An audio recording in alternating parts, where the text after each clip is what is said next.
call on the speakers. So I think everybody here came for our speakers. So let me start off with Ialden, who's very well dressed. If I can invite you here in front. So Ialden is a community leader for Agile Philippines, right? Yeah.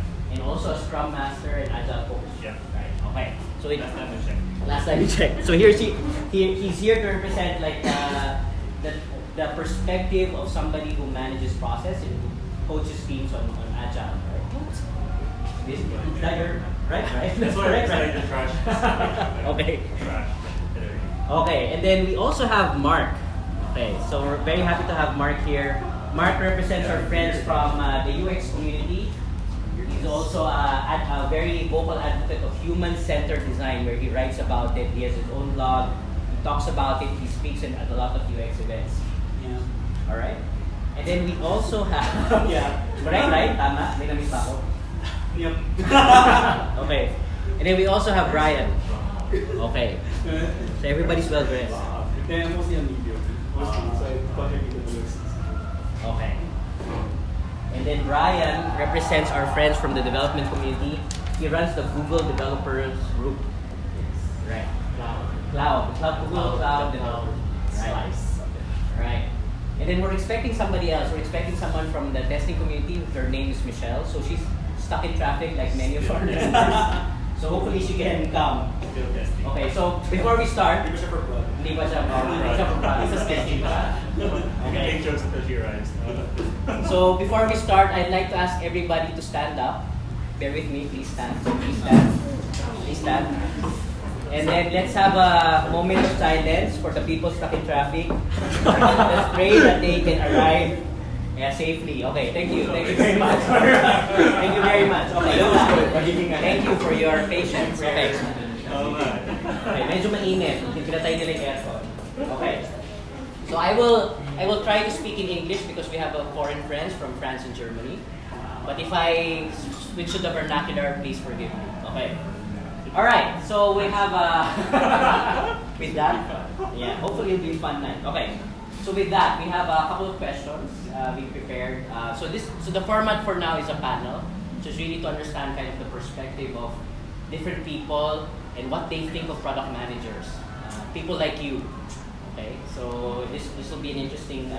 So what we'll do is we'll ask a couple of questions, but rest assured, if you want to ask any questions, we'll make sure to give you time to ask questions. Okay. So to kind of set this up. So we'll do it parang very informal. You can call me Tito Boy for tonight. We'll have a session later na we'll call it fast talk, just like Tito Boy. Okay. So we'll keep it light. So if you want to grab beer now, please do. Any last chance? Beer? Anything? Anybody? I need to be sober for this. I need to be sober. Okay. All right, Ialden, we'll start with you. Okay. Who are you? What do you want? And who are you? What do you do? And what's important to you? All right. So my name is Ialden. So I'm what you call an agile coach. So I work as an external Scrum Master coach for organizations to help them to become more agile. So I'm part of this company called Oddly. It's very odd. It's the name. It is called Oddly. Yeah. Okay. Right. And I also help organize. I don't really say that I lead this community called Agile Philippines. It's been there for about 10 years. I say organized because 10 years ago, it was just a couple of guys having dinner and drinks on a Wednesday night. It has to be a Wednesday night. In a shady place, like Malate level shady. So every time we would meet, it's always a question of how do we get to go to work the next day.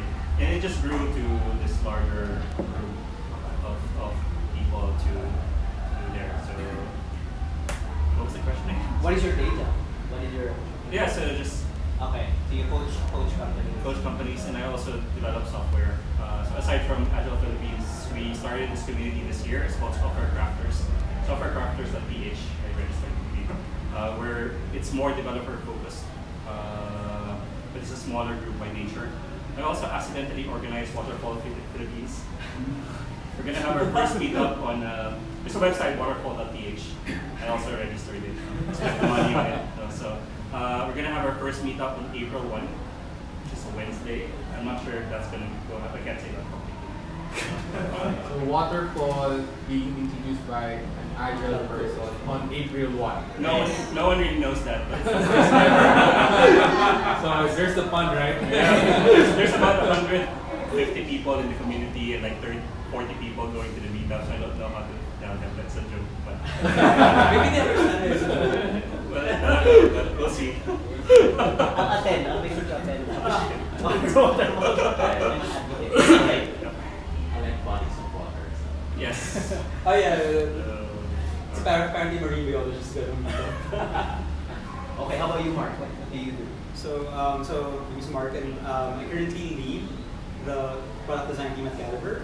So I am the lesser known colleague of Alex. But yeah, because I have my junior coders in the team who are all more well known than I am because they're Z, they're Gen Z, and they make my head blow up. So for those who don't know, Alex Collado has a podcast. He's a very popular podcaster.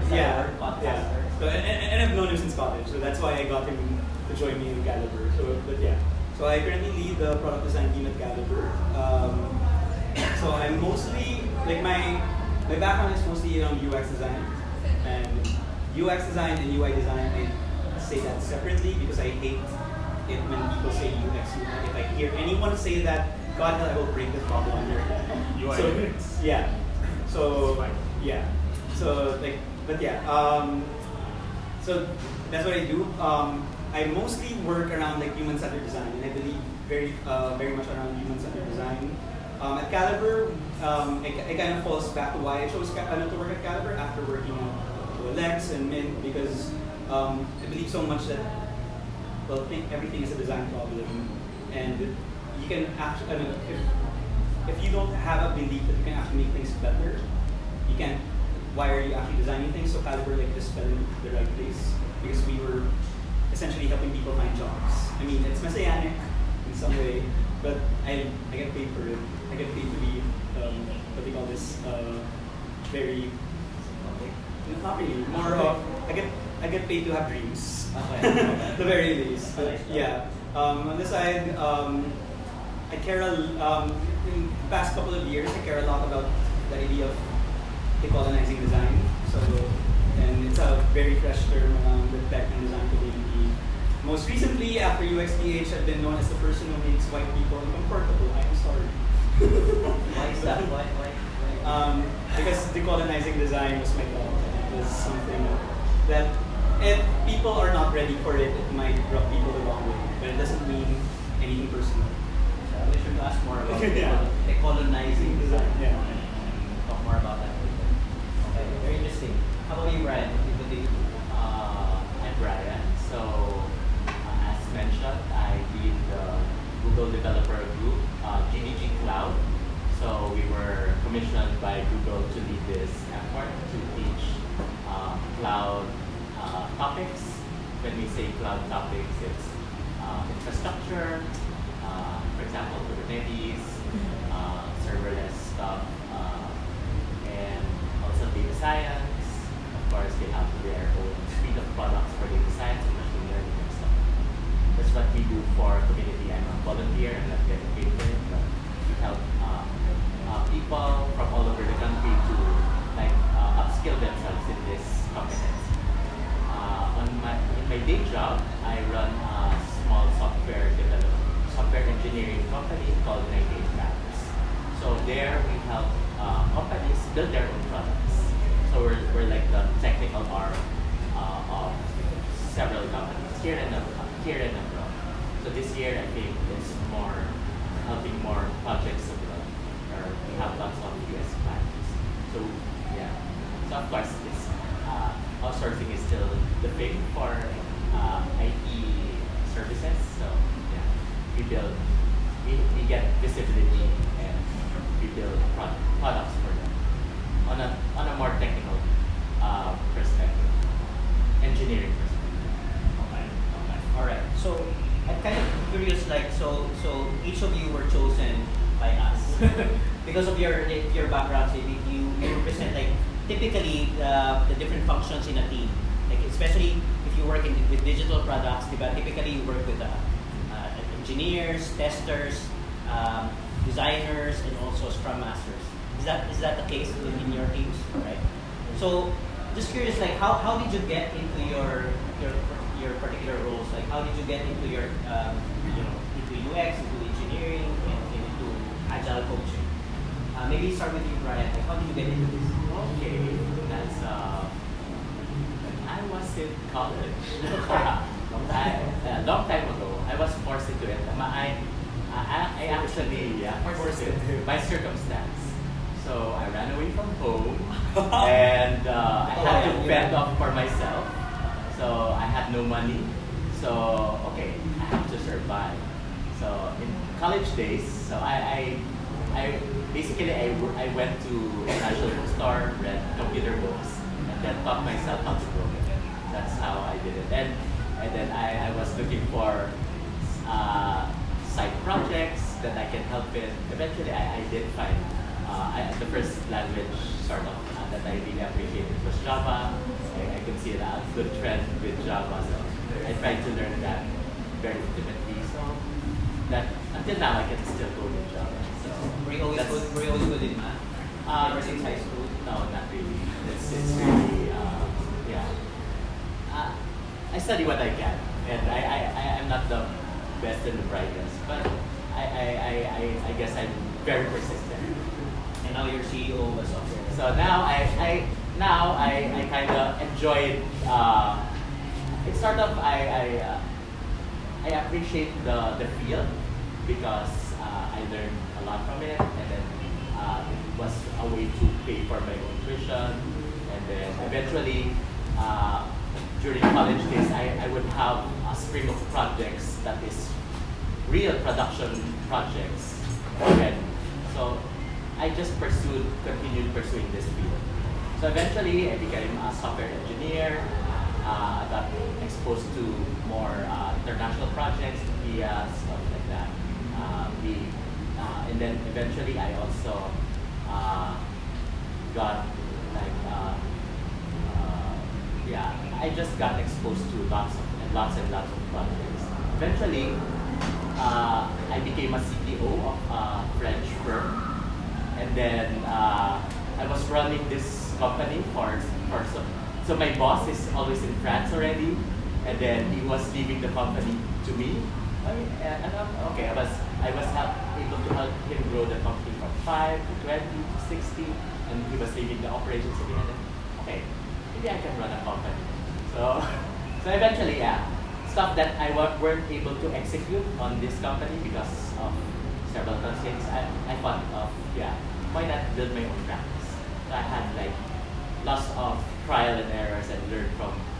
So I studied like business, some pieces of accounting, some pieces of law, and all that to prepare myself to build my own company. So now you're an entrepreneur, an executive, and all but that. I can still go. And I can still sit with a programmer, and we can still pair program. Okay, very good. How about you, Mark? How did you get into UX? So, like in my case, so I hate my accent. Okay. So Decolonizing pa naman, di ba? Decolonizing pa naman. I hate my accent. Not just that, because like my accent is very specific to specific school. So I went to Ateneo. Grade, yeah. I tried really hard to get rid of that accent. But anyways, so Ateneo grade 7. So this is old.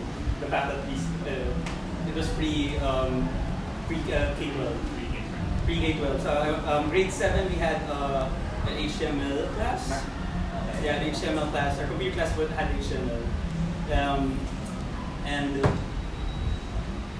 And I got really fascinated by the idea of just a hyperlink. Because even before that, like when I was 3 or 4 years old, you know how when you were a kid, people would be like they would give you like boxes, etc., and you would make unusual things with it. Some people would make like cardboard cars or whatever. I was making what they call this cardboard ATM machines.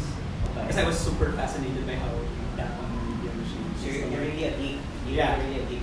So like that was my fascination. So like and that's how like when I saw that how it was supposedly made in grade 7, I just got really fascinated by it, and I never stopped learning from there about how to make it. So like in the early days, like 2000s, fan sites were a big thing on the internet, and everybody had a fan site, a personal site, web blogs.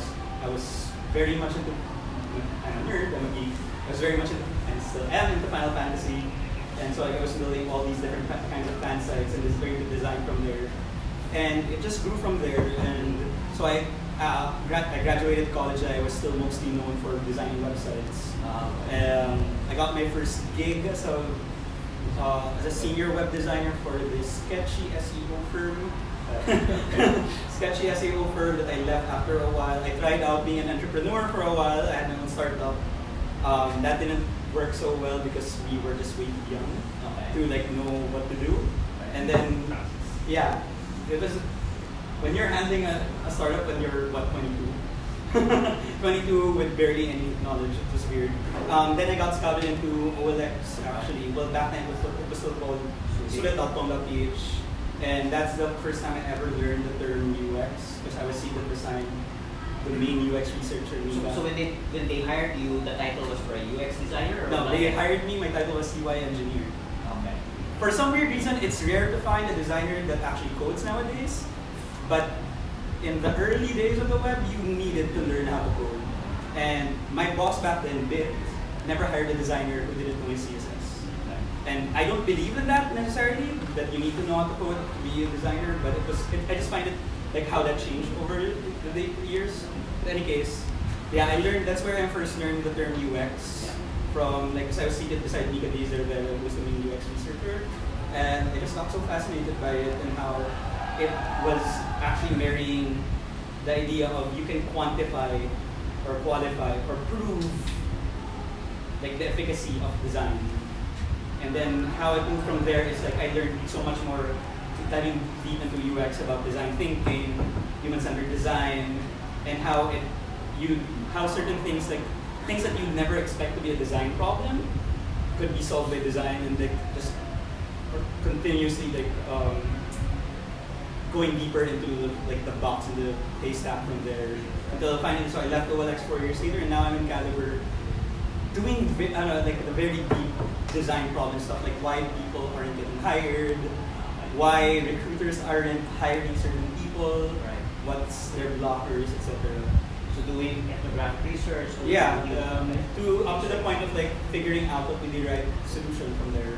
And beyond that, like I would do this on the side as well. So the side stuff I do with UX and human-centered design is human rights causes. So I actually do human-centered design and UX for human rights causes. Like I did a research project for the current HIV problem in the Philippines, which was presented to the DOH and a couple of advocacy groups as well as the vice president. And that changed actually the way they communicate around the HIV problem. And also I help out Metro Manila Pride using human-centered design. Because if any of you were there during the past 2 years of Metro Manila Pride, it's just been ballooning. So when you're trying to control a crowd of 50,000, when the previous year only had 8, yeah, so like figuring out that human-centered design problems is something interesting to Very cool. Guys, for anyone standing, if you want to sit down, please, so people are not shy to come in, please sit down. Okay. It's a design problem. It's a design problem. We have we need to incentivize people to sit down. Okay. Put the beers here. Put the beers. Put the beers here. Or pizza. Yes. Next time. Okay. Eldon, how did you get in? So agile coaching, very interesting. How did you get into that? Right. So I got into technology because we had this computer when I was in grade school, and I broke it. So I learned how to reinstall it and learn. And then I got into StarCraft and Counter-Strike. That's where all the people of my age starts for me. I didn't pass computer science because it was a code course. Even if I passed, I wasn't good enough. So I joined this course called MIS. So it's fusion between technology and So my training really was in business analysis, maybe a bit of product management, to be honest. But during that time, I realized that compiling a document is much harder than compiling code. So it's easier to code than to compile documents. You don't like reading stuff. So we're basically right. So all the other teams were decorating their place, but I told my team I didn't really tell them anything. So and then on the Christmas day itself, on the Christmas party itself, I had to do something. So I came into work at around 4, just in time for the party. So what my team did was they decorated everything. So and we won. And then I realized that, hey, I'm holding back my team, so maybe to help my team get better, I need to do something else. And that's when I started really exploring becoming more of a Scrum Master in the team. I think you don't really start becoming a Scrum Master right out of college, because by the name itself, Scrum Master is supposed to be some master of Scrum. You only become one when you actually experience Scrum. So you either start as part of the team or maybe a product owner. So that's how it evolved. In 2013, I joined this company called Authy. It's a small company. We're in 11 countries last time I checked. We're only 24 people now. It's worldwide. It's worldwide. Worldwide. Yeah, it's worldwide. We have some crazy people from America, so they're always big at night on Slack. It is an opportunity for us to rethink organizations. Like, I joined in 2013, but apparently they were considering me since 2009. It's a 4-year hiring process, so it's a bit different that one. And that's when I started really working with different organizations. In 2017, I was fortunate to work in a non-software company. So for 2 years, so exploring what it means to be agile in insurance service. Okay, so I want to invite Michelle, the star of our show. No, it's passionately late. Yeah, okay. Passionately late, very fashionable. They're very warm. No, it's okay, it's okay. Very informal lang naman kami dito. It's okay. Very intimate get together. So earlier we introduced ourselves. So since you're the new arrival, I want you to maybe introduce yourself. Hello, good evening. Sorry, good day. I did not expect to happen this much. So I'm Mitch. I'm the CEO and founder of QE360, community builder of QE is the new QA. QE360 is a consulting, training, and sourcing provider for quality engineers. I've been in the industry for like 16 years. I'm active in quality professional meetups like Software Testing Philippines and our community QE is the new QA. I've also participated in some of the Agile meetups, but since I'm coming from Laguna, I've been on a lay low for the Agile PA. We don't have a meetup yet in Laguna, so Yeah, we should start one. it's a bit far. So that's it. Okay, very good, very good. So I was asking everyone like how they got into their current role, how did you get into testing, how was that journey like? Okay. My first company, I was a developer slash technical writer slash tester, and then we were developing embedded systems for electronic weighing scales, the ones you see in pharmacies or groceries. And we were using Visual C++ back then, and I was talking to the monitor. I was like, I don't want to do this for my entire career. Talking to the monitor, I'll be crazy. So I thought, okay, I'll do some testing, and I focused my career for like 9 years doing that. But when I got an interview in Voyager, with Voyager Innovations, I realized that I need my engineering skills again. So I've combined my engineering skills together with my quality skills, and then now I'm here as a quality engineer. I was actually the first QE in the Philippines. We were hiring QEs, we were posting in job streets and other platforms, but we were not getting any traction. And we just realized that nobody knows what a QE is. And so that's when I started my advocacy, helping QAs here in the Philippines to be QEs.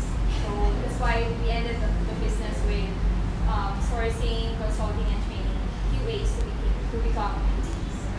Oh, okay. So all of you very multi-talented. So entrepreneur, developer, tester, businessman, lawyer, a little bit of legal research and all that. Tax experts. Tax experts. So everything. but really no one cares because we're all product managers. So we're here to really no, I'm just kidding. Really here to understand like what's your and in your career, I'm sure you've worked on building products. Is that correct? Would that be fair to say? And what we're curious to hear is, have you worked with product managers or business analysts or people who manage requirements for the team? Okay. So all of you have. Okay. So it'd be interesting to hear like what are your like experience working with product managers, product owners, or business analysts. And I want to maybe start with maybe Yago. Like, what's your history working with anything? Were you involved in a project where you had to build a product? Too many times, I think. So my first firm, which I spent about 5 years of my life, is a small company, consulting firm who works with big organizations. So if they needed a guy to be there in the company for an extended period of time, I'm the guy, basically. And my background is really in business analysis, so I know getting all the requirements, and I hated it in college, but I somehow passed, barely. So yes, I did. In the agile space, I think one of the new things that emerged in the last few years is this idea of product owner. Maybe 12 years ago, you probably would hear the term product owner, but not really product manager. You would just hear business analyst or systems analyst, which is the older term. Or I think some try to do business systems analysis, but let's just ignore that. It's not relevant in the history of Philippine technology. But and what I've learned through the years is most people say that the product manager and the product owner are the same, right? But actually, there's a difference between the two. Product owners tend to be more narrow by definition, but more important. Because when you start a project, most of the challenge is you don't really have the real decision maker present here. Everyone is just trying to everyone's just trying to render overtime without really a decision maker in the picture. And that's what the product owner brings in the picture. It's called a product owner because they own the product. So conceptually, a product owner should be higher than a product manager, because owner per se. It's a very specific set of skills. Interestingly, early on, since I work mostly with Scrum teams, they would have planning with the product owner, and then the team would leave for like a month. And the Scrum Master protected the team from the product owner, basically. Because initially, you have the product owner, I'm not sure if you're familiar with Agile, but or Scrum, there's usually 3 roles, and one of the roles is the team. So technically, the product owner is not part of the team, by definition. And this is true because the product owner, in the strictest sense, isn't expected to do work. The expectation from the product owner is you're high in the organization, that's why you're authorized to make direction-changing decisions. And this usually translates into a VP level or higher executive level. This have authority to the product. I think most product managers today have that responsibility. I've heard product managers say that you're the CEO of the product. But if you have that authority, then I think that's fine in that picture. So from our perspective, or at least from my perspective, product owner is very narrow, but it's very important. Product managers now, or product management, becomes a skill for the development team. Like if there is a product owner and that's not the product manager, I'll put the product manager inside the team to do that. It's not a specialist role for us, but it's more of like a skill that you need to actually build a product. The same way that when I tell developers that, as a developer, you need to test, because if you don't test it, you don't have a product. You have code, but you don't know it's working. So same function backwards. So that's interesting. So you came from the agile world. So there's a bit of so for people who are kind of are you guys doing agile Scrum Kanban or I'm anything, sorry. any of the agile frameworks? Raise your hand if you're doing any of the agile frameworks. 30 is Scrum.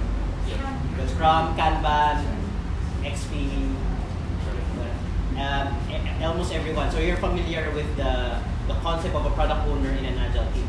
Right? So in your experience, when you kind of, you probably work with a lot of companies, both big and small. Do they make that distinction between a product owner and product manager? Or, I mean, in reality, do they make that distinction, or do they kind of mix together these two terms? They do. The reason is, one of the agile principles is the business people and the technology people should work together. And that's manifested in a Scrum team wherein the team is technical, the product owner is on the business side. Most of the time I see like the product owner either being a business analyst before or someone from the tech group.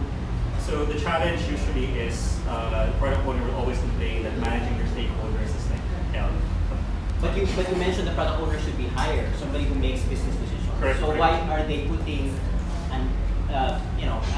somebody who's not empowered to make decisions like a business analyst as the product owner? I suspect it's because they think that you need to do work as a product owner.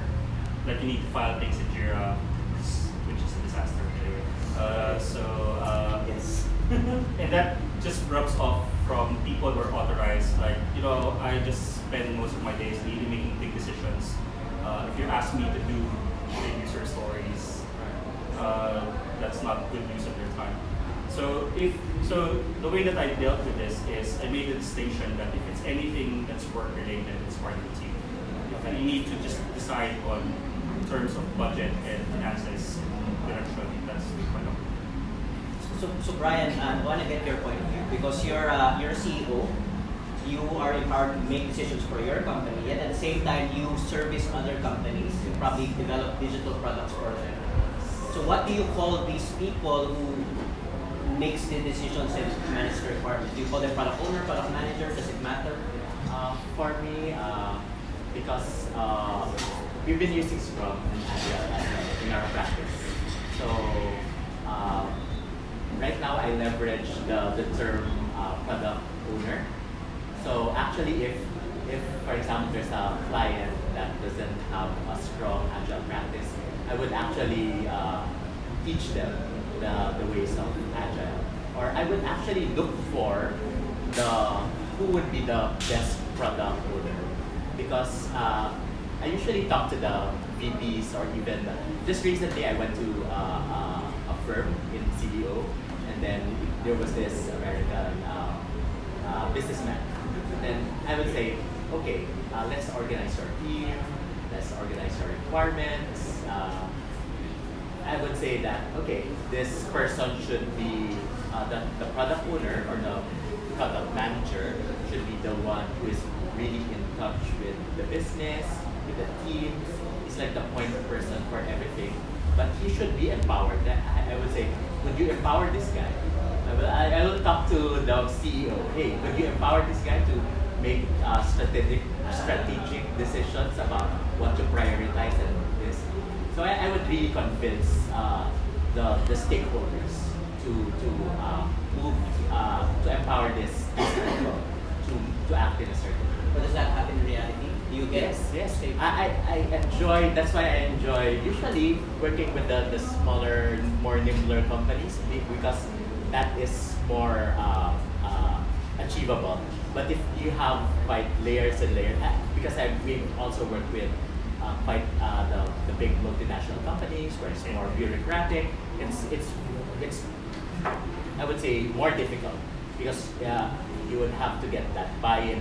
You would have to get that culture change, and then the politics. And usually, what I'm looking for a product owner is that he would act like a business owner himself. He would know the business, and his or her role is to earn for the product owner. Okay, that's the usual. It's like an entrepreneur.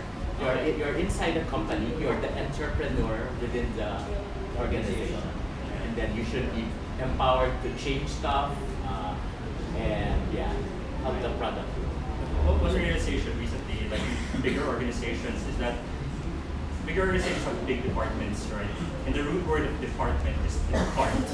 So on purpose, it's designed to actually break off when really what you want is them to be working together. Some of the manifestation is if things go wrong, product would sometimes say, well, this engineering is not very good, or engineering is like, they always change direction. But really what you want is if something goes wrong, everyone knows it's their responsibility, but because of departments.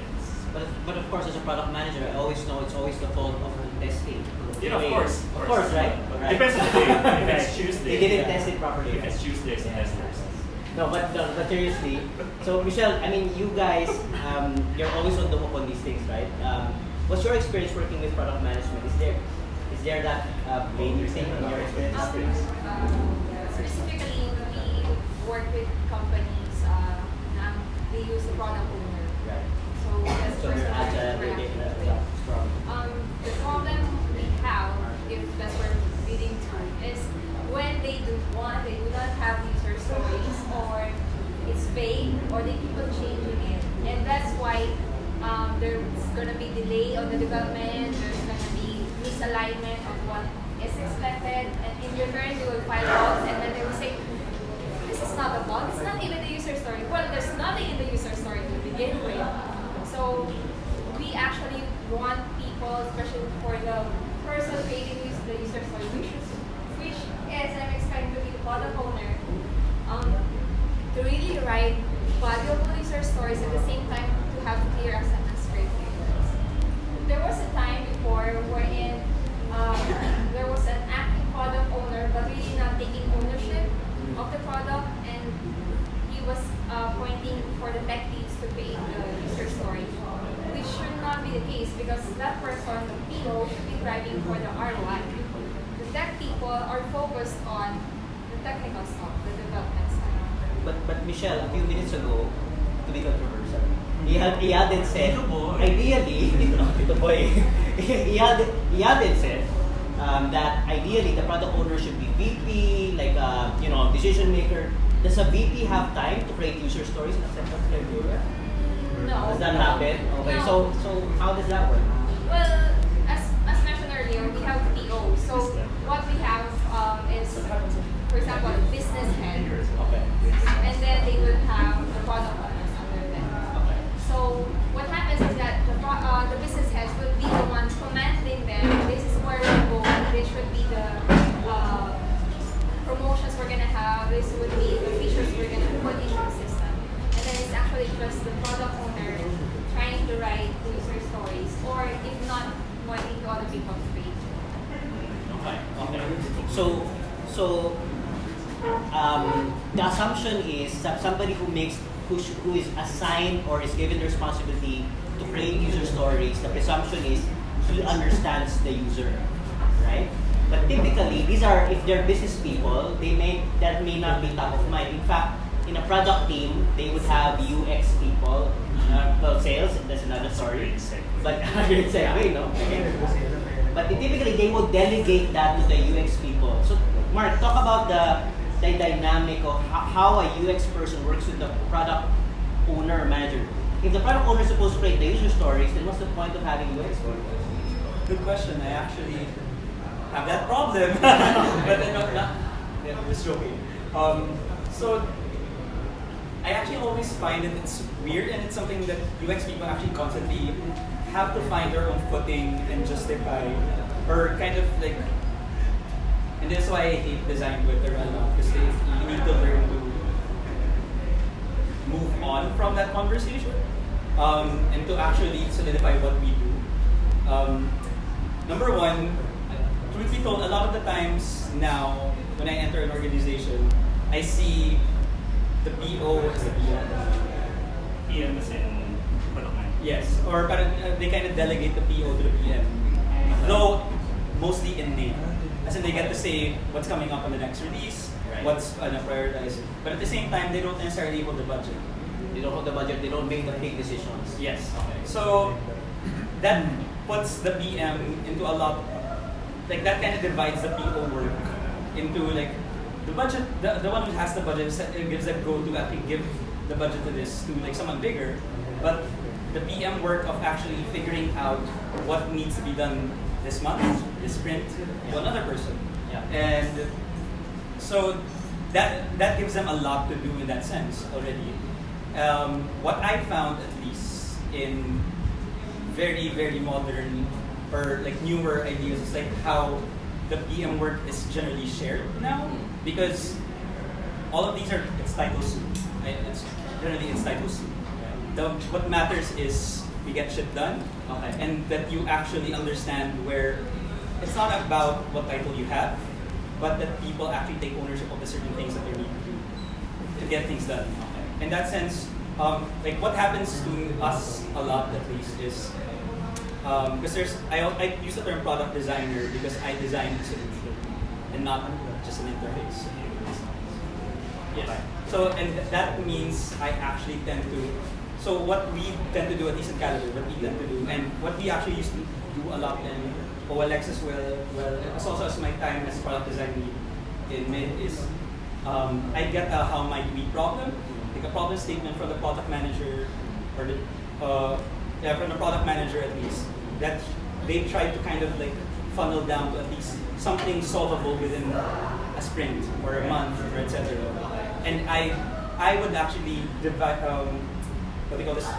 Try to make that more tangible into a user stories that I work with them to actually, does this make sense to you, to answer your question. So you can collaborate with the product owner slash product And manager. actually, I would end up talking to the QA and the QE people to help me showing them the user story, so they would actually write acceptance criteria for that. Yes, so it's more of like a collaboration. Like I would end up writing that, but I would ask them, does this sound correct to you? Because in the end, they would be testing it, and I need to know that they understand the acceptance criteria. So like that's what happens a lot, because so it's more of a collaborative effort for me now. But the essence of what a PO is, I think still exists in a sense that they Money say, still exists. So. yeah, because money still exists. They're the ones who call the shots at least, saying, they say that yes, we are going to do this product. Okay. We are going to run with this product, Right. and we're going to say, oh no, this product experiment failed. Okay. Okay. So the person, ultimately, the person accountable is the product owner for making those. And Ryan, you wanted that? Yeah, I wanted to add our different experiences. For example, there's this product that for one company that we work with, the main driver for requirements or analysis for defining the product would be actually the UI UX team. And yeah, because they would sort of capture what they need to change, what they need to improve. They're on this stage already. How can we sort of optimize the interactions? And we've worked with another team that the driver would be the executive team, where because they're more in touch with the vision of the product. This is where we want to go, stuff like that. We work with teams that the main drivers would be the engineering team, because the focus is the technology and stuff like that. So actually, but as long as everybody sort of agrees that the product, this person would be the one empowered to sort out ambiguities, because there would, I think the main role for a product owner is really to sort out ambiguities. There will be competing requirements and all of that, and how do you resolve all this into one cohesive list or priority? Can I add? Sure. In my experience, what I feel works better is when the product owner really has a better collaboration, a good collaboration with the designers. So they can set the vision of what they want to do and collaborate with the designer so that they would know that this would have a good experience. And in terms of how it should look like, it actually would be better for the users. And then that's when this company comes in for the grooming. So Yeah, just to add, and then there was this another group that we've helped. The main drivers will be the sales team actually. Yeah. Because it's I have different. seen that, actually. Because they were the ones talking to the customers, and they extract the pain points and all that. That's different perspective, but eventually it's like it should fit a coherent whole product. I guess this is where the idea of there's a difference between what a title is Right. and what a role is. Right. So, So the title is not important, it's really the role in that sense that you take up. So the product owner, the decision maker can be someone in sales or engineering, can be in testing. It's really who makes the decisions and drives the development of the product. Would that be fair? Right. And for me, that person should act like a businessman even. Yeah. Because, or an entrepreneur, you should think of the business that the product should sell and earn money. I guess that's the key thing, right? He understands that he's there to optimize return on investment on the product. Okay. That's the key point. So anybody can actually create user stories as long as the product owner prioritizes Yes. that pipeline. True. Instead of everybody saying that this is a priority for marketing, this is a priority for the executives and so on. Because they can all be user stories, but are they going somewhere? But Yes. can prioritization decisions be handled by a committee or by a group of people collaborating together? What are your thoughts on this, Alden? I know Agile people have strong thoughts on this. Right. So let me just take a half step back. So two main responsibilities for the owner is to prioritize and to clarify. But the main one is really to prioritize. Because clarification is best done directly with the users, not the team. Especially if you have, like one product that I slightly work with is the entire development team is 2,500 people, and they only have one product. You can't clarify everything for 2,500 people, but you can prioritize to do that. And interestingly, you could technically allow a committee to make the decisions for it, but ultimate responsibility goes to whoever is the product owner. Because one thing that I think we're only starting to realize these days is that even if you prioritize it, it doesn't guarantee that you're going to earn. It doesn't guarantee that it's correct. So in a way, that's why I think when you mentioned that you have to be an entrepreneur, because the mindset is different. Like if you are more traditional or more corporating, you would say that if I spend ₱1 million, for example, I'm not an investor. If you spend ₱1 million, I need to get this return. But for entrepreneurs, they know that this is a bet, it's a risky bet. So I know, so their perspective is different, right? So I think you could, product owner could delegate that to someone if that's their style. But in the end, final decision is. And it really involves saying no. I mean, I work with a product owner. The product services 7 different countries, so he has to say no to 6 of them for most of the time. Right. So he's the most hated person. Right. Oh, okay. Yes, Yes. and the decision cannot even could be the insights could be not coming from a person. It could be from numbers. For example, we had like from the data.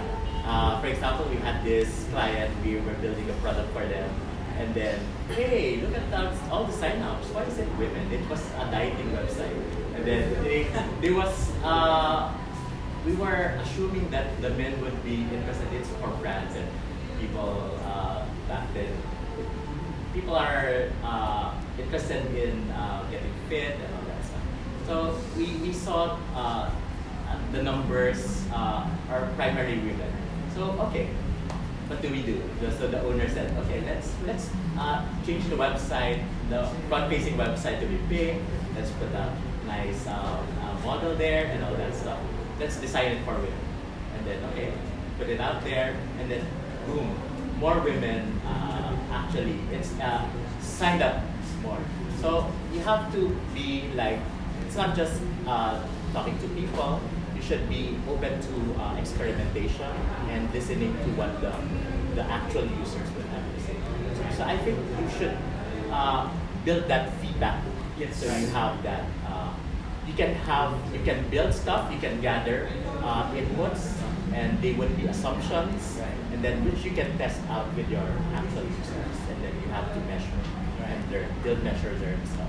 Right. Yeah, maybe a statement to this is product owner doesn't necessarily need to make a decision, but the decision has to be made. Yeah. So like in one client that I work with, he owns the company. Okay. So every time he would invest in a new feature, on the software is actually money that he's saving for his daughter's college fund. So there's a personal. There's a personal aspect thing. to it, yeah. Right? And I've been working with him for what, 4 years already. So now it's more like, if there's a decision that makes, sometimes they just ask me like, what do you think, should we go with A or B? I think we should go with B. But I mean, I know that the weight of that decision is like, Right. this is It's like really one impacts his year daughter's life, right? Okay. in the future. So Right. she's like 4, and I met her, so Okay. it's hard. A couple of years pa, may time pa. Yeah. But I want to go back there. So one statement you had earlier really struck me, like product manager is the most hated. So I have to tell you, like when I go to a meetup group, especially with technical people, testers, coders, designers even, at agile meetups particularly, I go to an agile meetup and say, oh, what are the issues that you have?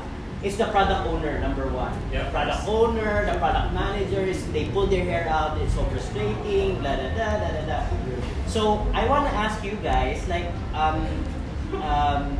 how does a product manager, I mean, is that like a fair thing? Number one, number two, like how does a product manager build rapport and respect with the team, with different members of the team? I want to ask the testers because they're right above with the testing. Okay. I want to know who's the more hated one, the testers or what's your I opinion? hope it's not us. Okay. Well, I actually wanted the product owner. Probably one of the reasons why they are hated, although Air quotes. is that they keep on pushing something even if they do not know, or the tech team or the Scrum team, the ones doing it, actually do not agree that this can fit in this sprint. That can be right? done. Yes. It's feasible. So we're actually expecting after the Scrum Master, if the Scrum Master cannot protect the team, it should be the product owner. For example, there will be lots of companies that will say, the product owners will say, the management just said that we should deliver this. Yeah. So there are a lot of such product owners. So probably that's the reason why those people we meet in agile meetups are pulling their hairs and talk about the Just this afternoon, I sat in It's like real-time feedback.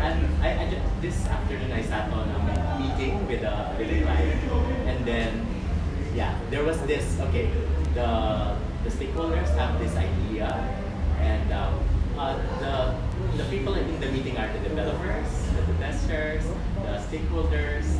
Then they were the business owners who act like the product owners or product managers. Where okay, we want this feature. Okay, why do you need this feature? What is the impact?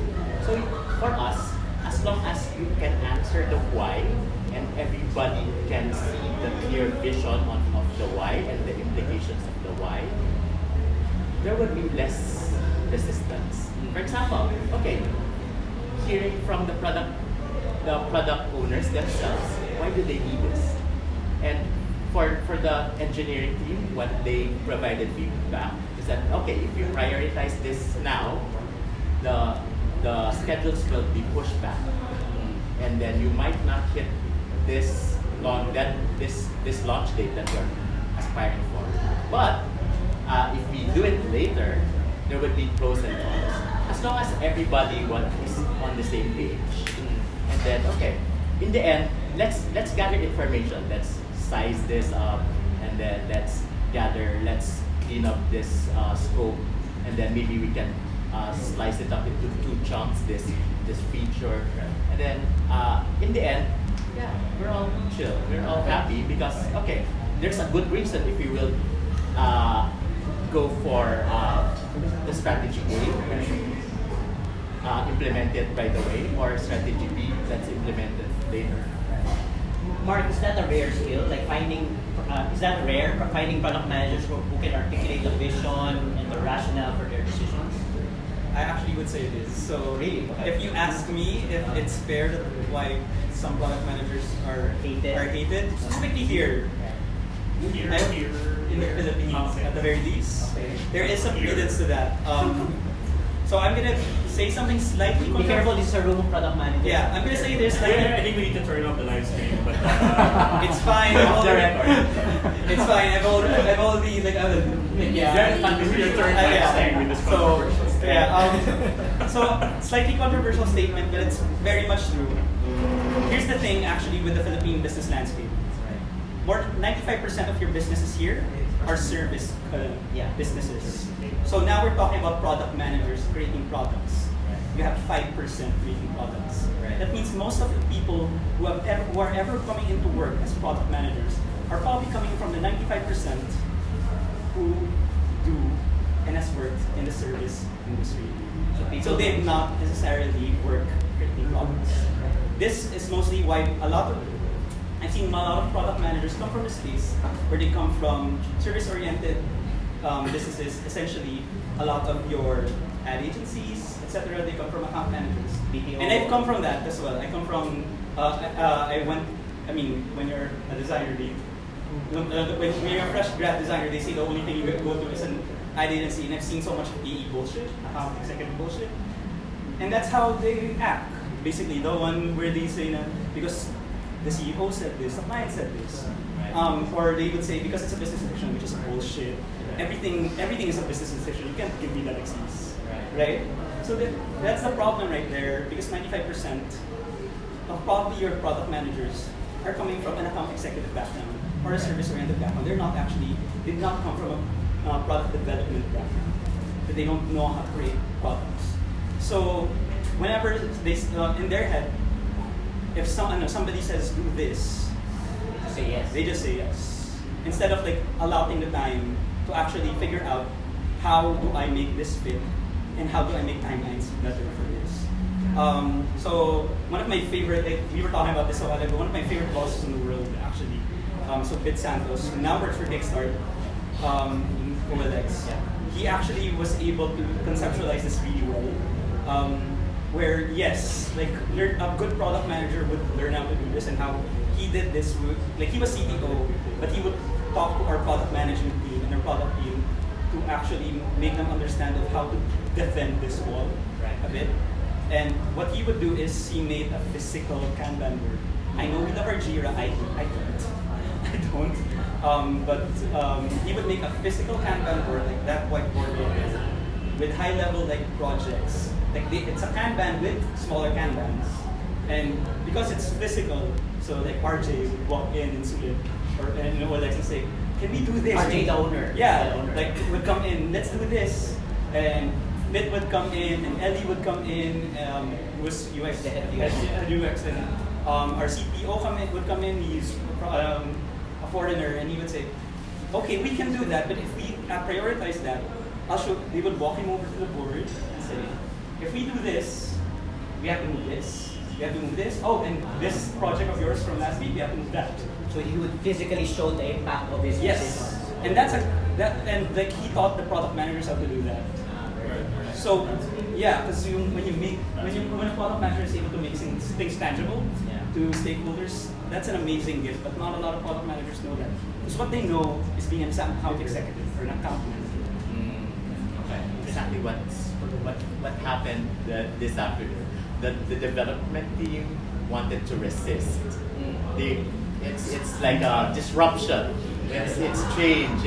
It will disrupt their flow. They have their eyes fixed on, for example, finish everything.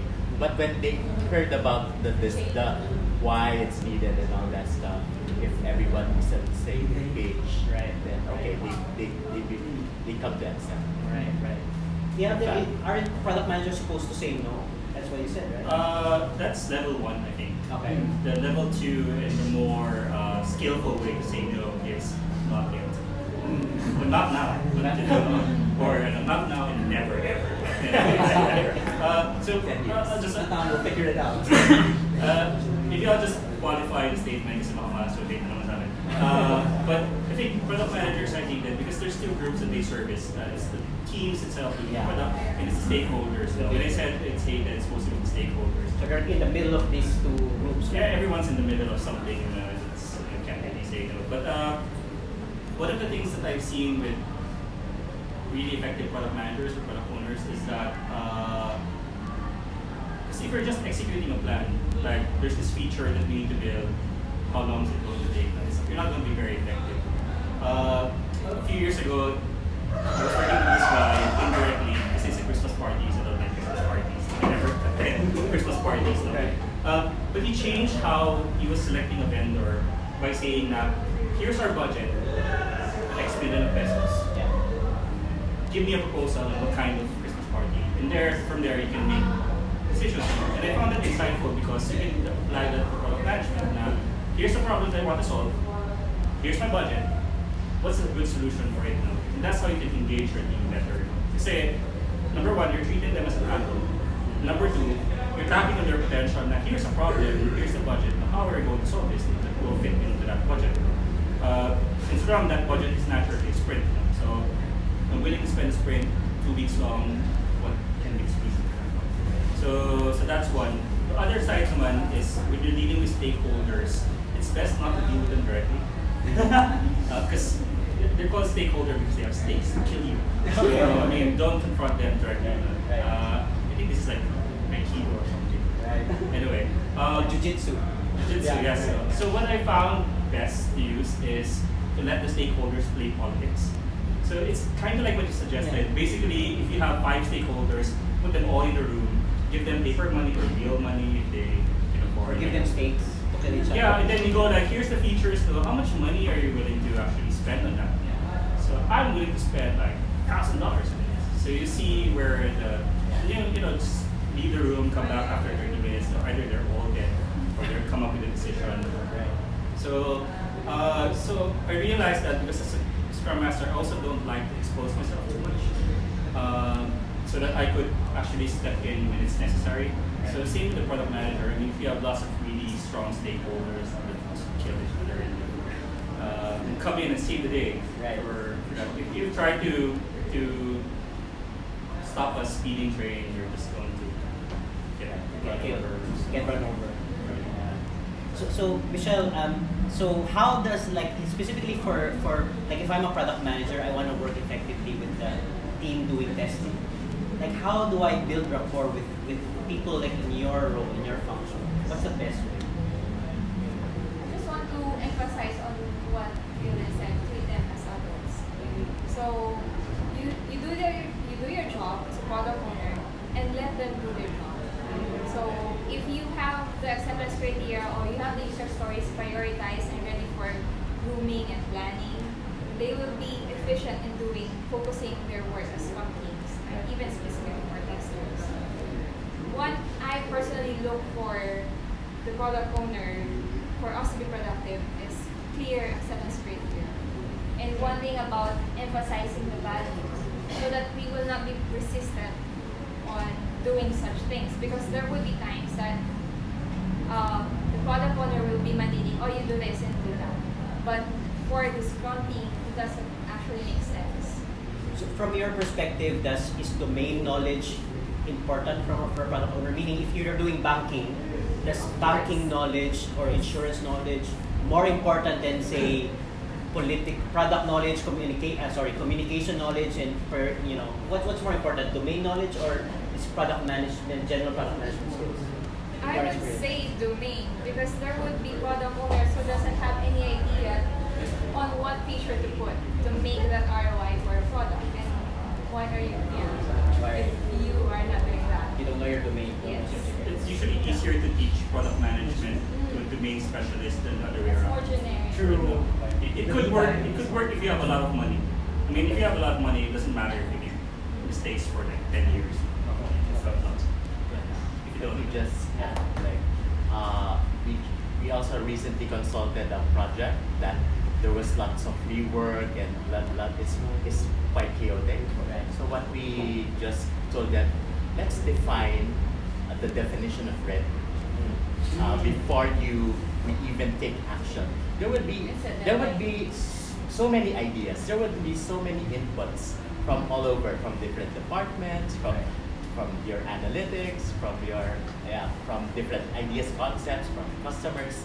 So is this item Yeah. Ready Does to it go. have an acceptance criteria? Is it, for example, coherent with the overall technical design? So for me, it's just the technical design. Is it sound? Is it well defined? Or the business requirements? Is it fully clarified? Yeah. And then of course, the design, not only the business design, but of course the user. That's interesting. It's like definition of ready, and that's a good counterpoint to like the opposite would be the definition of done, Yeah. which is something that people also forget Yeah. to do. So like even us, like we only learned the term definition of done like in the past year, and like having a PM help with actually talk to the engineers and QAs to make them understand what is our definition of done makes a big difference. True enough, you have to treat them like adults. Yeah. And or how I would say, PMs need to learn that there are your stakeholders, your primary stakeholders, but you need to learn that. And there's something I learned as well in OLX. There's the idea of internal and external customers. Right. There's also the idea that your Scrum team Right. is your stakeholders still. Right. If they're not happy with you, goodbye, you're getting fired. Right. That's one reason why I always tell the QAs when I do consulting or trainings to build a relationship with your product owners and your developers. Yeah. Because you can have a bargain. Right. It's not always the product owners pushing you with these requirements or user stories to be developed. You can actually talk to them, make sure that there's value on these user stories, and when you know that you will not be able to deliver it in specific timeline, then at least they will be listening. Right. I don't fully agree on the definition of ready for a couple of technical reasons, but might not be. So I think the main difference from a definition of done is the definition of done is an agreement between the product owner and the team. Right. Like when we say done, we both agree. Right. The definition of ready, I think, is best if it's just a team thing only. They don't really need to agree. But if the PM doesn't understand the definition of ready, then there'll always be friction. Well, in a working team, the team would just say that we can't finish. So They won't accept. They won't accept it in the sprint. or more like they'll probably negotiate it down to one. But that's just semantics to be honest with you. But the reason is it might cause you to overproduce. Like if this item doesn't require this type of document, but it's a definition already, it might cause you to overproduce. In one company that I worked with, they spent 5 years making the requirements. 5 years. Right. Then it's no 5 longer years. relevant for the Yeah. market. after Yeah, that. so they created like almost real mock-ups that work with IE 5.5 because IE 6 came out, so they had to change It's everything. IE6. So there's Yeah, like IE6 IE6, like, died in like 3 years. Yeah, and then we tried to build it in the next 3 years, so 8 years ago. So nothing, no, until we realized that the number one problem that the users had was it takes them 20 minutes to log in. So we solved that in 2 weeks, and then So you're saying that they might go overboard. This definition of ready they might go overboard and right. and nothing gets. The idea of an MVP. Right, what I found useful is just mention like here's the problem. Okay. And don't give them a specific solution. Let them solve the. Let the team solve the problem. So the Right. product manager just comes to the team. Here's the problem. Here's the business value. Then let the team figure it out. Right. Or if you want to take it to the more extreme note of let's talk to this group of people, find out their problem. That's why I found it interesting when you said you're a product designer, you design the solution. Yeah. But the problem is articulated by the product owner. That's how I always see it that way. Like especially when newer product managers come in, it's like, hey, I'm old. So I constantly like there's a new PM comes in, definitely younger than Right. try to figure it out. And yeah, like I would tell them, help me figure out the problem with you. If you can't, because I'm technically more on the leadership role. If you are finding it hard to actually like whittle down the problem, something solvable, let me help. I can like at least organize some sort of workshop for you to figure this out. Right. But yeah, like what's important to me is like I know where the problem comes from, so that I can help you create like tangible solutions for you. It's sometimes easier to ask like what sucks. Yeah. And that's Yeah, I do get Ilden's point about the overdoing the definition of ready. in some case it's necessary just to get them to sometimes, agree on something. Because if it's too loose, you risk you would risk, for example, rework. all that stuff. And it is still, it would be nice to have like this nice boundary that is specific or relevant to your product. That would help you move the work forward. But if it's waste, then let's not do it. It's just, you can, for example, describe the problem or the solution at hand. You don't need to write 5 pages of documentation because it's part of the checklist, something like that. You have to be, I would say. Yeah. So it depends. You have to have that intuition around it. Right. So there's you have the team has they have to define a working agreement. Yeah. And kind of take it from there. Okay. One of the, I think, most instructive statements that I've heard in the last few years is, if you fence people long enough, they become sheep. So, but I do agree that sometimes if it's too loose, it will blow up as a chaos. Okay. Ryan, your thoughts on whether product managers should also have technical knowledge? What are your thoughts on that? I know a lot of engineers feel strongly about it. Deep breath. Because in our experience, I would only say, tell the story of our case. Yeah. Because we have like a very strong engineering background. All of our co-founders can code, so we are all engineers, maybe too much engineers. So all of our project managers or product owners are also technical. So it helps for us that you don't need to talk to 2 people because you can talk business and then they can talk tech. But of course, you would have to like have that seniority or exposure to achieve that level. So right now, because we're a growing team, we would have juniors and lots of juniors. So we tend to wean them to, for example, to business analysis first, right? And then, for example, systems analysis for the technical guys. Then maybe They graduate into this role. For us, it is just easier that it's a technical product owner. They can understand both sides. It's just easier for us. Mark, do you agree with this being a technical? If possible for me. But if not, we can still do subdivide this. It's weird because I've seen it like in different variations in different ways. It really depends. Right. Again, I always see it that the PM comes there not as like what makes the product work, but they're what makes the product great. Or what makes it like that. Or what makes it really bad in the end as well. So it depends on like the team you have. So it's like I've seen it in multiple ways, and I love reading Julie. If anyone actually has ever heard of her, the VP for product for Facebook, Julie Zhou. She has a great book, which is my Bible, Making of a Manager. Julie Zhou once said that a product manager has to be. He has a specific article on how product managers should work with engineers, designers, and other PMs, and how they should work at different levels of those things. So like a very technical PM would probably work well with a more junior team who could actually, she could help like fill the gaps with around.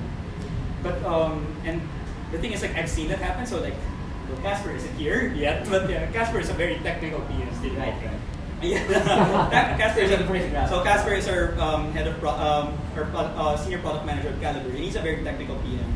He actually came from data science, which makes him work well with like the R&D team and the engineers because he can kind of throw back certain things to them. Speaks their language. Exactly.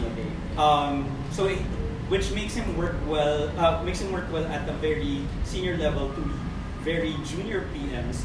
Now, junior PMs would work well with like a more senior team to fill in the gaps for her as well, or her, him. So like in my case, like so Isa is my PM. She started becoming a product manager early this year, and she was paired up with like a Scrum team or squad, what we call squad, the Spotify model, of a little bit more senior people. So we were able to fill the gaps with her so that she would learn with us as well. So it really depends. What I don't find useful is when you combine a very, very high technical PM with very senior senior technical engineers and designers as well, because they end up like overstepping each other along the way, and it's maybe another controversial statement, but I always find it that it's okay for an engineer or a designer to overstep their boundary into like what a PM might do. I find that's common, but I find it's so grating and irritating when the PM oversteps what she would. So the PM second guesses the engineer on how to. Because that's happened to me in previous companies a lot, where they were micromanaged. So that's the weird thing. Like an engineer or a designer, it's kind of expected, or it's more acceptable for them to overstep the boundary into PM work. But it's irritating, and it really is detrimental when the PM oversteps his work. Interesting. I think for me, in terms of having the technical skills for PM or PO is a good thing. Although it's not always required. For me, I would prefer having the domain knowledge more than having the technical skills. But if you only have the domain knowledge and you do not know how to relate to your team, then that's going to be difficult, especially if your product is very technical. Or, for example, if you are dealing with VoIP app, and it requires a lot of technical user stories like Latency. VPN, latency improvements, and then you set up very high KPIs for your products, like measurements, for you to say that, okay, I'm hitting my goal. But you're just saying that because you don't know anything about how it should be done and how long it takes, what technology should we be using, and you're just shooting targets. And the team would say, oh, we will not be able to achieve this KPI within this amount of time. Maybe give us more. And they say, no, this is the target, this is the deadline. So unless you have the technical skills to understand why is it gonna take such time, then you'd rather build your relationship with them instead of just pushing them, True. So I would provide a counterpoint. So I assigned, for example, this girl for this as to help with an AI project. Okay. She doesn't know anything about AI, but she's a very good facilitator, coordinator. She organizes information well. She had zero knowledge with AI, but she was able to facilitate the projects and two teams. So I would say even being a communicator, tops the list. So soft skills, let's say if you were to rank soft skills, domain knowledge, technical skills, how would you rank it? I would say the Soft skills? professional skills. Professional soft skills are actually something I would always look for. The domain knowledge, yes, It can learn. it can learn, but at the same time, I would still prefer someone Yes, for of certain course. things. But when your push comes to shove, like I would choose at least someone who has good soft skills. Yeah, then do you agree? Yeah, I'll just rename soft skills to being human. Yes, there. Okay, there you go. Good human. Because there's a lot of English. Decent human being. Yeah. But yeah, I think technical skills is not necessarily required, but you need to care. Need to care. Like, for example, if you give a problem to a technical person, and he goes like, yeah, we can use something like this solution for that, and they get really passionate about it. It's very common that you go like, whatever you say, or yeah, you can just shut up. Because you don't understand it. Yeah, pero parang this is our product, diba? So trying to explain, so just being here. And I think if you're good in a specific domain, you tend to geek out in that specific domain. Sure. Same thing goes with Right. Being too technical. Care enough to at least be able to call people bullshit. right. Yeah, care enough to listen and say that no, you're wrong. No. Yeah. So, Okay. I want to make sure that we give you guys a chance to ask questions. So, would you agree it's been an interesting discussion so far? Hopefully, yes.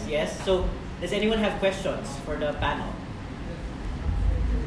Anyone have any burning questions for the panel? Okay, while you're thinking about it, I'm gonna ask one more question, and then afterwards, I'm gonna call you again, right? very sure. Very sure. Product manager. Fast talk. Fast talk na. Fast talk na. Yung beer. Iyalde, ito yung salamin. If you're given the chance, okay, tutuko. Galing tutuko. Okay. Ito ang salamin. I don't watch TV. Okay. relate. Okay. If you were given the chance to be a product owner, would you want to be a product owner? No. Why? I don't think that's where my skill is. So You don't have soft skills. You're not human.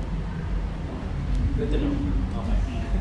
yeah. So You're happy with what you're doing. I think I am. It's probably better to have someone who understands a specific domain. I mean, I work in different domains, but I'm not really interested in staying in one. Right. How about you, Mark? Probably no as well. Mostly because I'm too naive. I mean, again, I work in Caliber, work at sales. What does that mean? We try so hard to do something like so community oriented as finding people's job. So I think I'm too naive in that sense that I can't put my business hat on sometimes. I need a PM to actually be able to give me who has a business hat on all the time that I can counterpoint with like a human aspect. Right. So yeah. How about you, Brian? It would be a resounding yes for me. Okay. Why? Because I'm able to. It's like for me when I encounter a product that we're building, I can see myself in the entrepreneur's shoes because I'm an entrepreneur myself, and I want to help this entrepreneur grow his business and all that stuff, all the good stuff. And then I like interacting with all of different teams, and it just gives me a kick when everything comes together and see all of their products succeeded in their respective businesses. Right. For me, it's really that gives me a thrill. How about you, Sean? Probably yes if it's about software automation frameworks or software, Right. Depends on the software specific testing product. tools. But Specific. yeah, I'd rather stick to quality than building my own product if it's not within quality. Okay. So very passionate about it. So guys, like, do you have questions? Anything you're curious about? Now's the time to ask. I can see in your eyes you want to ask. You're just That's my asking. beer. We don't buy it. Sige, traffic pa. Hindi kayo makauwi. How long have they been in their role?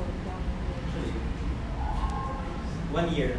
3 years. Less than 1 year. 1 year. Less than a year. Okay. Between 1 and 5 years. Okay. More than 5 years. Ah, okay. Okay. So we have experience. So with how it. do you like your scrum team? Yeah. How do you like your team? Is it working? Are they working well with you? If it's anything, I would give advice. Like, if you're building rapport, if you're a PM building rapport with your Scrum team or your squads, try to get your Scrum team to read product management books as well, because it would help them understand you. So it's not just you trying to bleed your heart out to understand them all the time. So like I went to a talk by this amazing girl, and we have a copy of her book, Melissa Perry's talk called they call it the product trap. The build trap is always a good thing to give to Scrum teams to make them understand like a PM and what they need to do. So like yeah. To be able to have empathy for the PM. Yeah, for both sides as well. It's a question for someone who's in human-centered design. How can you actually try, or at least someone from the PM, I'm actually less than 6 months into the role itself, how do you make sure that your PMs, or at least I myself, would really think human-centered way? Is it something that is important as a PM itself, or that's why we have the UX and UI? So I actually always go back and forth about like my answers to this. It's hard because there are cases where I need the PM to just please focus on this, let me handle this for you. Because but I always find that it's always great when you invite a PM to join you in a user test session. So because when they actually see it for themselves, it's hard to deny like what people are feeling. And that's what real empathy is. It's not just like reading from a spreadsheet or from your report. If you can't see it and you can't recognize someone's pain, that's not real empathy. So I would actually, my first answer to anything like that is I would ask the PM to at least join me in at least 1 or 2 user interview sessions. They don't have to join in like, if I'm doing a whole week of user interviews, user testing sessions, I'd ask them, can you at least make time for like 15-minute user test sessions, and that at least gives her some context for the rest of my insights later on. At least that makes it somehow that they can empathize with the data that I will give them. So it's 15 minutes. Probably if you don't have a team, a design team within your company, I would say use your own product. Use your own product every day so that you will feel how it feels on the user's end. At the same time, read your feedbacks if you have Google Play, App Store, read those comments and actually reply. Because you would feel the anger of people, yes. or if they're happy, you would appreciate those feedback. True. And ask your team, how do they feel developing it? Some counterpoint on that, but I do agree. Use your product. One of my favorite design movies. So when designers talk about design movies, they always say Jiro Dreams of Sushi. Yeah. And I say no. My design movie is a chick flick called The Ramen Girl. And the girl says, put your tears into the pot. That's exactly what it means. For you to be able to make good ramen, you actually need to understand, put your tears into the pot. But you actually also have to counter that where your users, and this is what one of our UX researchers told me in OLX. Sure, use your product every day, but also remember, your users are not opening OLX or Gcash or whatever, or Calibre even, 7 hours, 7 days a week. Except it's Facebook, right? Exactly. So you have to also counterbalance that, where you, yes, understand your pain points, use it every day, but also try to be critical about how you feel as well, because you're also using that way more than they do. And use your competitors. Yes, You no, will that's one have thing. a better gauge of which is better True. in terms of user experience. That's interesting because I think maybe 10 years ago we were building this enhancement to an existing product, and I think we were working it for a year. Perhaps I flew into the States just to do SQL training supposedly, but never really happened. And I talked to the users, and then that's when I realized that you can divide your products into two groups. One is consumer products, and one is enterprise products. The main difference is consumer products is something that you'd probably use. Enterprise products is probably something that you won't use, like payroll software. You probably won't use payroll software. You'll use payroll, but not payroll software. And I made that distinction because if you get to use the same product, it's easier because you will use it. But if it's more enterprise-y, it's harder because you probably won't. So, and the best substitute for that is just talking to the users. Because what happened was I was there, I talked to them, and they explained to me that it takes them 15 minutes to do something. And with this plan enhancement, it's just going to take them like 30 seconds to do. And that's going to be a huge thing for you. And I never understood that. And more importantly, now I understood how it's supposed to work, because our implementation, which we worked on for the last 3 months, was wrong. So I had Their mental models are totally different. I had to like totally replace that. Another thing with empathy is, in each conversation, there's always 3 parties. It's you, it's the other, and the context, the situation that you're dealing with. You need to balance those 3 to have what we call a congruence. So the effect is, if you go into that situation, you need to understand your motivation behind it. If I'm talking to this user, what do I want to achieve? If you don't understand yourself, you won't be able to balance that situation. It's only when you balance those 3 that you get to empathize with the situation. So if you can't balance that, you won't be able to empathize, therefore you won't be able to. And that takes a long time to do. I was about to ask actually, because I'm a B2B PM, so like B2C is on a very different scale from B2B, so thank you for that. Right. I want to add something. I've heard of usability testing.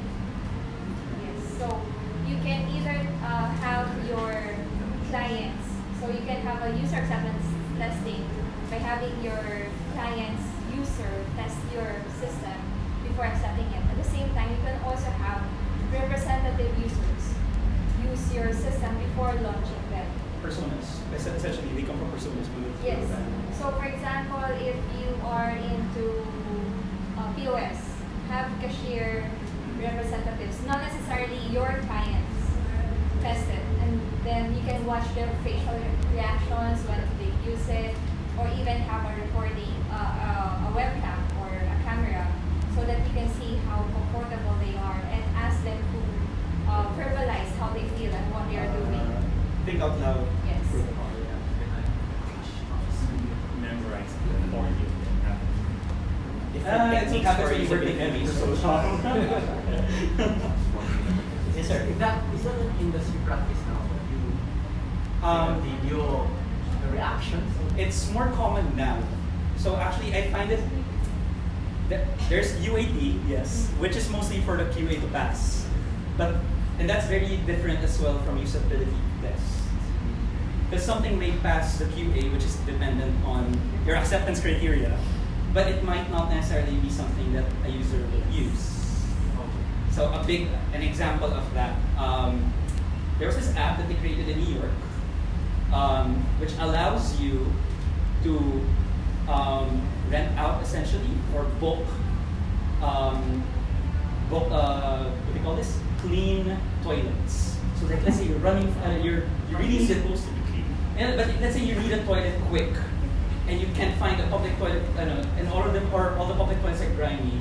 You can you can open the app and look for someone with a clean toilet that will allow you to use. Sure, it will pass all the acceptance criteria. You can find the toilets, but will anyone actually allow a stranger to go inside their house and use it? And Uber would toilets. yeah, I mean. Ground toilets. I mean that's the main reason why the hashtag #MyBidet comes in, right? So that's another good talk and good book I always like to talk about when it comes to usability tests is Erica Hall's Just Enough Research. If you want to know, if you think that this is a waste of time, usability testing, try going to market with a product that you didn't usability test and trying to market and spend so much money on that only to fail. You'll spend more money. Here in the Philippines, it's very rare for companies to put up usability testing or even spend money or time Yes. on usability. But you can find over the internet, there are lots of companies asking other people online Test the to product. record themselves, use their system, and give feedback, and for a little fee. Yes. So you can do testing like 10 minutes and get $10-15. And it's something that's common. I see it more commonly done by startups and the newer businesses right now. So it's catching on. It is catching on. Like I've seen a lot of the newer tech companies do it at the very least. I think also because technology now allows us to do that. Like it's so easy to just have a version of the app on your phone, random stranger, like, hey, what do you think about this? Prototype, have a set of questions. It's easier to do that. It's also because we've now understood that the rate of feedback is important, right? So capturing any feedback would allow us to. So I have a colleague, so he was having a drink in a Japanese bar. So he met this developer of a game, and he complained the game was so hard to play. This is Dark Souls. Yeah, I think it's Dark Souls. Yeah, I think it's Dark Souls now. It just so happened to say that the developers worked on it for like 3 years now, so they got better at playing it. So they go like, oh, this is so easy, let's make it harder. So without that feedback from other people, it's a lot harder to actually. So it increases the chance of failures if you want to go in technology classes. Jurisdiction or maybe assist. Yeah, you define it. It depends on the company. What do you call done? So, for example, if it's functionality wise, it's done. Is it usable? Is it, for example, in the technical sense, does it scale? Is the code correct? Is the code readable, maintainable? So you can have a longer list of like checklists to call an item, a work item done. Could be from the testing side, it could be from the technical side, it could be the user experience side. All that stuff. I think there's someone at the back has a question. That's fine. I just make a question. I have a question. So, as a product owner or as a product designer, there's always a danger of falling in love with your design. And I'm not sure if everyone can relate to this, but when you work on a product, you emotionally engage or you have this connection. You're like a parent who's protecting your child from everyone's putting it down. So, but there's also a saying in product management that you should not fall in love with your design. So how do you do it, and how do you practice it? That given with lots of products in your plate as a product owner in a corporate company, how do you not fall in love with your design the first time? Don't have lots of products here. There's that. On my side, so that happens a lot on the design level as well. And it has I do think it has something to do with maturity. So it's fairly common, like even for me when I was a lot younger, to fall in love with like my solution for something. But as you mature, you learn to fall in love with a problem instead. So I would always tell like Fall in love with a problem.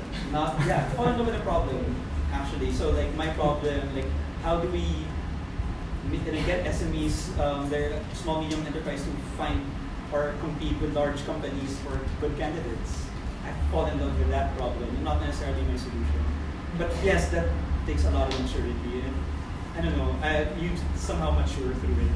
There's no quick answer to that. But that's what I always try to tell people: fall in love with the problem, so that way you don't get disappointed when your solution fails or when somebody says your solution fails. You can say, okay, maybe let's look for another solution because I fell in love with the problem, not the solution. How about constantly getting other feedbacks so that you're always aware that it can be improved There's also that. and that it's not always your solution that will work or your decision. I think it's good to say if you're not passionate in what you do, I mean, if you don't have pride in what you do, you're just going to make shitty stuff. So, on the flip side, I think the longer you spend on something, the more invested you become. So it probably makes sense to just say that I'm going to spend like 5 days on this, nothing more than this. That could help. There's also this paper that I remember, English. It's called Shitty First Draft. You make something and then you just leave it for 24 hours or so. You let it simmer. Let it simmer. Then you're ready to accept criticism. Of course, they're all wrong, but at least you have to accept it. For coders, or who are the developers here? Here. So I still code SaaS. So for us, there's this exercise where you would code some solution for a few minutes and then just delete it. Then let's do it again. It's the hardest. Yeah, it is. So it's just an exercise on the psychology that okay, everything could change. We can like Desensitizing yourself. yeah. True. You need to desensitize actually. I've gotten to the point where Casper's told me a lot that I actually like distance myself way too much sometimes already because I don't say that I feel like this is not because I don't say that anymore. But yeah, it's a maturity thing. Yeah, I call myself I call myself the bitch with the lagging heart. How about you, John? Your answer. I'm a host, I don't want to answer. I would like to ask a question for marketing strategy channel. Let's say you're done with alpha testing, beta testing, everything is running smooth, and then you have a B2C app and already uploaded to the Google Play Store, and then you're working with a startup. Sometimes when you are a PM in a startup, you wear multiple hats. Yes. And you also do something for marketing in terms of growth hacking.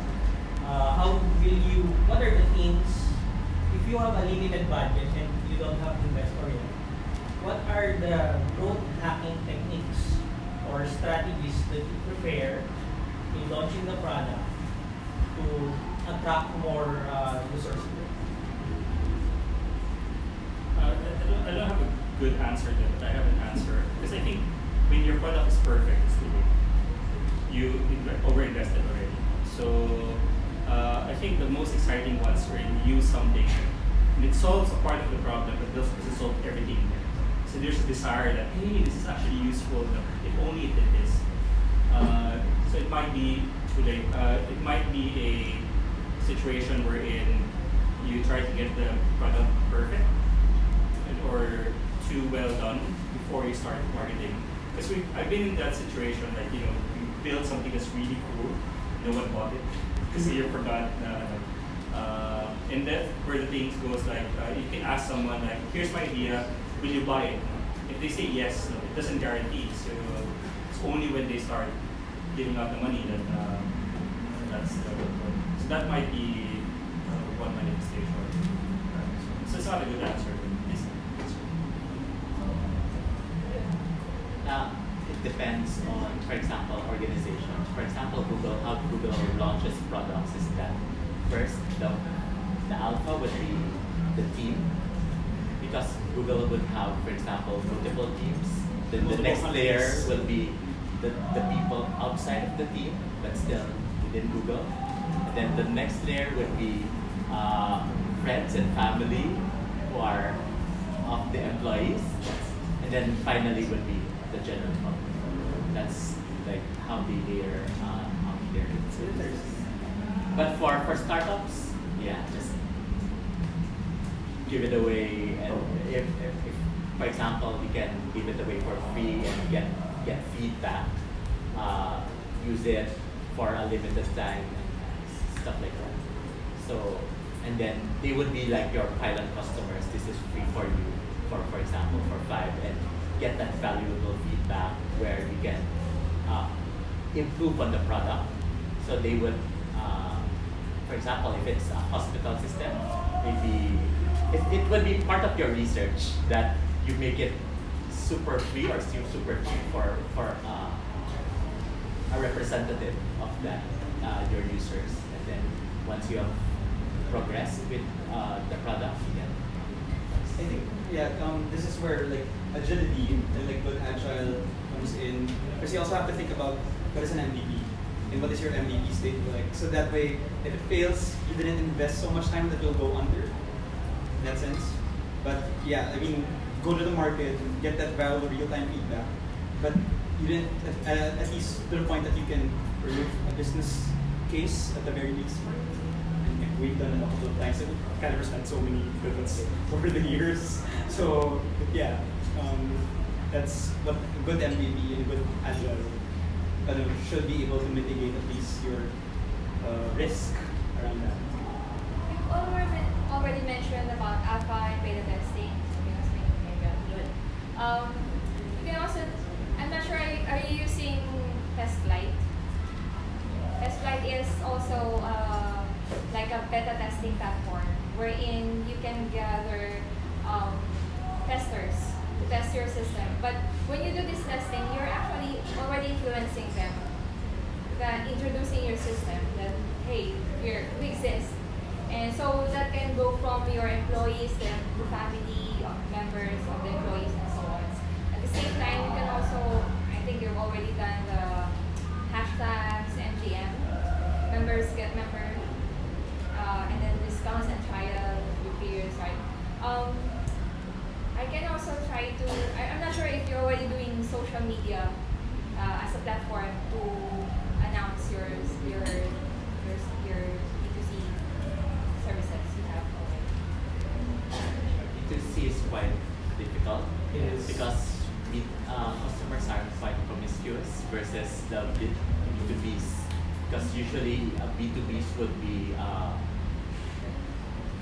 usually you're solving a core, for example, problem, and then if you fail on some items, they would still need you.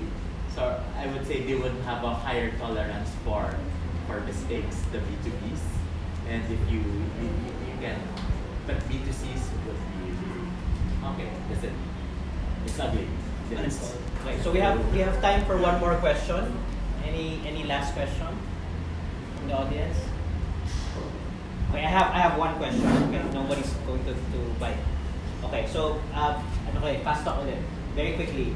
If you had to give advice to someone just starting out in product management, or an experienced product manager who's just joining a new team or a new company, what would your advice be?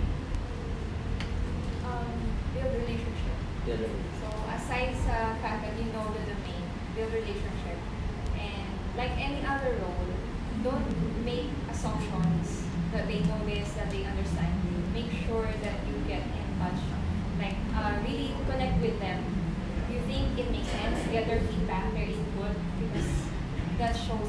listen to them and you respect their ideas. For me, be an entrepreneur. So take that perspective. Being an entrepreneur, you would think of all of the aspects actually. You'd be like the CEO of your product. You would have to consider everything. So engineering, product direction, sales, design. So and if you have that heart as an entrepreneur and you're trying to solve a problem, then you would actually connect well with what you're building. Mark?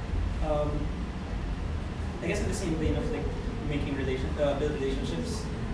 At least if you're coming in fresh and joining a new team, because let's face it, PMs in one company could be very different from another.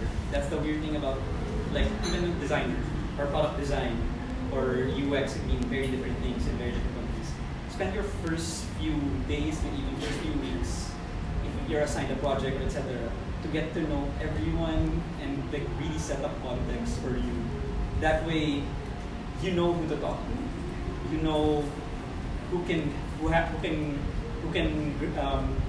do you call this? Fill the gaps that you don't have. You know who already has context that you need that you can build on. You know who essentially has what you need to make this thing successful, and at the same time, you know who to call on for success. In that sense, because like again, I'm coming from a UX standpoint or a product designer standpoint, where you need to be able to know your team's strengths so that you can defend them at the same time. At Caliber, we have this video game analogy of like the PM, the designer, and the engineers. The PMs are actually tanks. They're tanks. There are paladins, like they hold the fort as well. But they are also leading the charge. A designer is not a magician. We're not wizards. We're bards.